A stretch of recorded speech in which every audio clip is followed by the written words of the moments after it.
Good morning, children. Today we are going to see another interesting chapter in science for PA2 portion, that is nutrition in animals. In today's session plan, we are going to discuss about the digestive system, the digestion, the mode of action, the site of digestion, 4 stages in digestion, ingestion process, and also digestion in mouth, stomach, and small intestine. What is the digestive system? A complex group of organs and glands that process the food that we eat is called as the digestive system.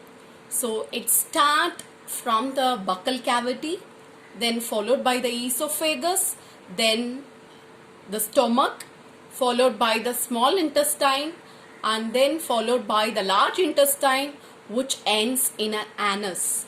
So along with the digestive tract, it is associated with the other 3 glands, the salivary glands which is present in the mouth, the liver, and also the pancreas which is present below the stomach. Moving on to the digestion process, it is a process in which the insoluble food consisting of large molecule is broken down into a soluble compounds. So that is, the large macromolecule present in the food is converted to the small substance. So the large macromolecules includes the carbohydrate, protein and fat, which is converted to the respective compounds. For example, if it is a carbohydrate, it is converted to glucose. If it is a fat, it is converted to fatty acid and glycerol. If it is a protein, it is converted to amino acid. So the digestion starts at the mouth and ends at the anus region. So the food we eat is broken down by mainly 2 main actions. The first one is a physical digestion. The second one is a chemical digestion, which is done with the help of a digestive enzyme. Moving on to the physical digestion, which is done with the help of the teeth, that is a chewing process, which is otherwise known as a mastication process. So next about the chemical digestion, which is done with the help of an enzyme. So the enzymes are present inside our system, which act as a biocatalyst, which favors all the metabolic reaction which is present inside our system. So certain enzymes, we call it as digestive enzyme, which are the chemicals and which break the large insoluble food molecules into soluble food molecules. Moving on to the site of digestion, so mainly the digestive tract. It is otherwise called as alimentary canal or alimentary tract, or otherwise known as gut. So as I said earlier, 3 glands associated with the alimentary canal. So they secrete the digestive juice, which have an enzyme, so which is responsible for the digestion process. So that the 3 glands responsible are liver, pancreas and salivary glands. So we have 4 stages of digestion. The first one is ingestion. The second is digestion. The third one is absorption and assimilation. Fourth one is elimination. So in this video we are going to deal with the first 2 processes. So moving on to the first topic, ingestion. It is nothing but the process of taking food into the body is called as ingestion. Moving on to the second topic, digestion. So we have digestion in the mouth, followed by the stomach and also the small intestine. So moving on to the digestion in mouth, we have 3 steps. First step is the food is chewed with the help of a teeth present in the mouth. So the teeth like incisors, canine premolars and molars, which is present in the mouth, is responsible for the chewing process. So you can observe the picture. So generally we have 2 types of teeth, milk teeth and permanent teeth.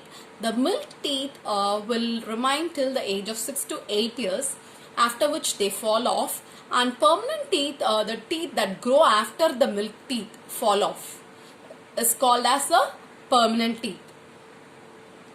So the second step is the salivary gland. So this is you can observe in this picture, this is a salivary gland which will secrete the saliva in the mouth. The saliva will have an enzyme called salivary amylase, which will act on the when chewed food, so which will moist it. So as I said, the saliva contains an enzyme called salivary amylase. So this salivary amylase will react only on the carbohydrate unit, that is the starch, and it is digested to maltose. Step 3. The tongue, which is present in the mouth, is responsible for the swallowing of food.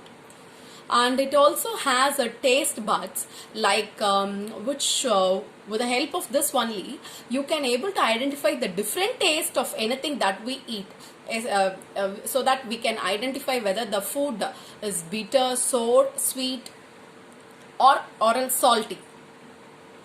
So the food after the digestion in the mouth is called as bolus. So next, the food then passes to the food pipe. It is otherwise called as the esophagus. So in the food pipe, here no digestion of food takes place.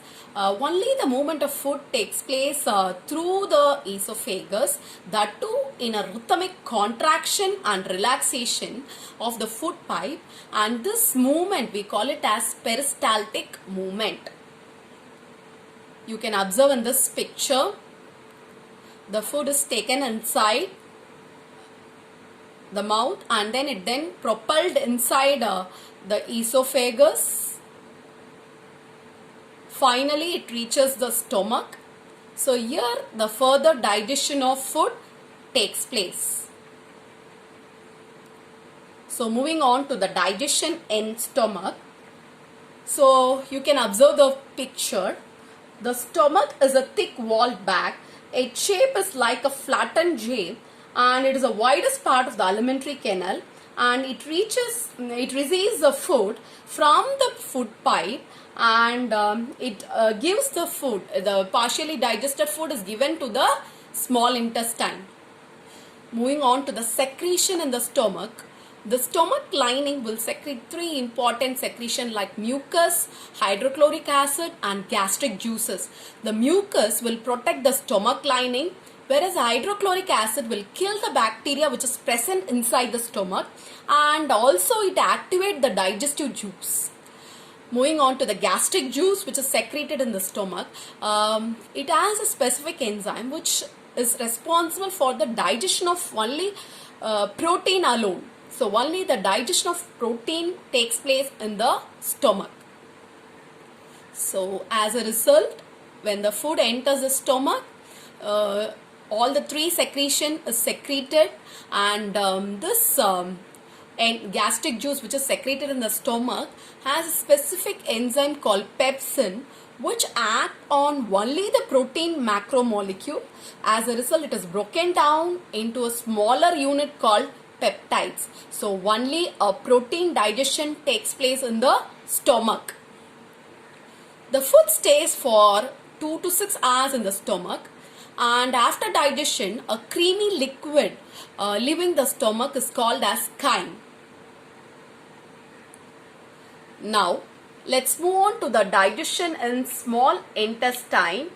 So in small intestine, it is you can observe the picture. It is highly coiled structure which is about 7.5 meters long. It receives the secretion from the liver and the pancreas. Besides, it wall also secretes some juices. Moving on to the secretion of the small intestine, we have bile juice from the liver, pancreatic juice from the pancreas, the digestive juice from the walls of the small intestine. The next is about the secretion in stomach. The first secretion is a bile secretion. So the liver, which is, you can observe here, this organ is called as a liver. It is a reddish brown gland situated in the upper part of the abdomen on the right side, and it is the largest gland in the body. So here only major metabolic reaction takes place inside our body, and it secretes a bile juice, and this bile is stored in the gallbladder, and further this bile is given to the small intestine for the digestion of fat. So the bile is responsible for the emulsification of fat. As a result, fat digestion takes place in the small intestine, so it is converted to fatty acid and glycerol.